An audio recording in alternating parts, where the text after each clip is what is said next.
Hey, good evening. I'm Officer Brooke. This is I'm Officer Heath.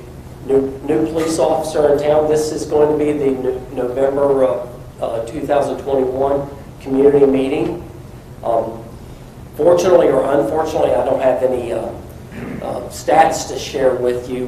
There's been a problem with the computer that tracks the number of calls that we've been getting over the past month. So quickly, I want to transition to the call of the month. Last month, we went over fraud, taking advantage of people with disabilities. Had a similar call in October where an individual had defrauded a family member of over $2,000 over the internet. That subject has been arrested, and it looks like we're set up for a pretty successful prosecution. But I said that to just remind you to be careful of anybody who's soliciting money from you. Sometimes it's not a family member, sometimes it's actually a third party, and the prosecution for the third party frauds over the internet are extremely difficult. Anybody's asking you to pay by a negotiable instrument like a CVS card or a PlayStation card. Suspect fraud. Suspect fraud if you won a contest that you didn't enter. So be careful. Suspect fraud if any law enforcement agency calls you and tells you that they need money from you. I would recommend that you hang up and call the law enforcement agency in your jurisdiction to figure out if you're actually wanted or not. But we do not call people and ask for money. Would also like to advise people that this month on Friday, we had approximately 6 vehicles broken into in town. Need everybody to lock your vehicles, keep your valuables out of sight or out of your vehicles if you're going to park them overnight. The thieves aren't smashing windows or anything that aggressive. They're simply lifting up on the door handles, and if your vehicle's unlocked, it's a good chance somebody's going to go into your car and steal your cigarettes, your loose change, whatever you might have in the vehicle, be of value. Well, if you have any questions about fraudulent call, you suspect this fraud, feel free to call the police department and report it, and we can advise whether we concur with you or not that it's fraud. With that, guest speaker tonight's Officer Heath. Thought we'd do this more in an interview style. So, Officer Heath, could you tell me why you want to be a police officer? Well, I just want to serve the community, give back, do the best I can to help people. Good answer. So, what were you doing before you got hired as a police officer? Well, right before I was doing a bit of some landscaping, some construction, and before that I worked as a personal security detail contractor overseas and was in the military prior to that. Nice. Well, tell me about your military experience. Did you, what branch of the military were you in? I was in the Army. Were you in the reserve, the active duty? I was active duty. Nice, nice. And what was your job in the Army? I was a scout, the 1st Infantry Division and then the 82nd. Nice. Well, do you feel like any of the skill sets that you gained in the Army might transition and help you be successful as a police officer? A handful. A handful? Yeah, maybe a handful. Okay. Why did you choose the Bedford Police Department? Well, I'm from Bedford, so I was born and raised in Bedford. Okay, that makes sense. So you come from this community and you've come back. Yes, sir. Nice. What was your best experience at Cardinal Criminal Justice Academy? Best experience? Best experience, like the week of driving, defensive tactics, firearms, constitutional law. What did you enjoy the most? Officer survival or defensive tactics, probably. One of those two. Well, could you tell our viewing audience what officer survival all entailed?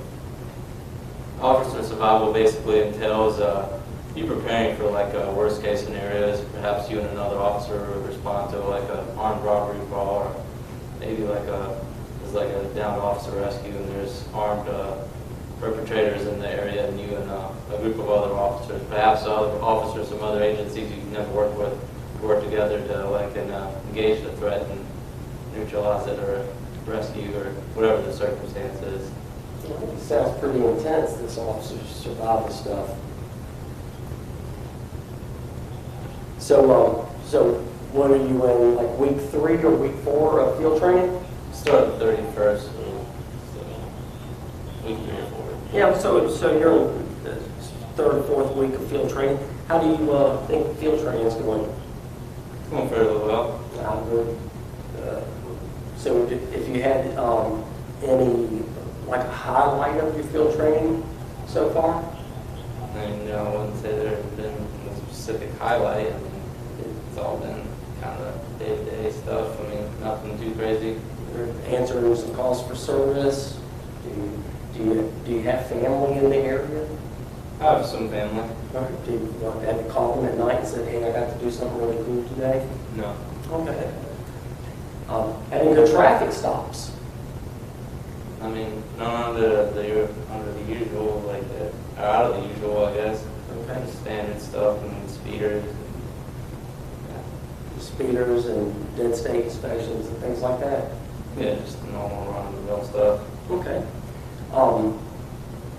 So, are you looking forward to graduating from field training? I suppose so. I mean, be doing the same thing I'm doing right now, just on my own. Okay. Well, that's an honest answer. Finally, what are your maybe not finally, I might always have another question. What are your career ambitions for here at the Bedford Police Department? I like to work with vice, more narcotics, and be on the tech team. Nice. Those are some good. Do you have any overarching goals in your career as law enforcement? In the foreseeable future, do you ever plan to like put in with a state agency or a federal agency or anything like that? I'm planning on a state agency down the road. Down the road. Okay. Well, would you get some experience behind you, make you more marketable? Yeah, something like that. Okay. Well, super. Well, anything you want to share with the probably 700-800 people who are going to watch this video that I haven't asked you? No. Okay. Well, I appreciate your time. Thank you, Officer Heath. All right, thank you. I'll see you at the hospital. Okay. Sounds Hey, good. I want to remind everybody we're not planning on having a community meeting in the month of December. I want everybody to enjoy the holidays. Please stay tuned to our Facebook page. We'll get some PSAs up, reminding people to lock your doors on your cars. We plan to resume community meetings in January. Stay tuned to Facebook to get those dates. And I'm going to ask Chief Foreman to come up and close for us. Thank you, Chief. Oh, you're welcome. Thank you. That was a good interview. Good evening, everyone. I want to just thank everybody for watching and listening today. I want to thank Officer Heath and Officer Brooke for taking care of this today. Unfortunately, they're dealing with a person with some mental health distress, and unfortunately, they're sitting in a hospital for many hours and many days with this individual, which is causing our officers to sit at the hospital with them, and because unfortunately, the hospital they're scheduled to go to won't accept them at this time. So I was on the phone with our Community Services Board today trying to discuss it so we can come up with a solution, because having officers sit 60, 70 hours with somebody in mental health distress in a hospital room is probably not the best for that person, and it's stressful for our police officers.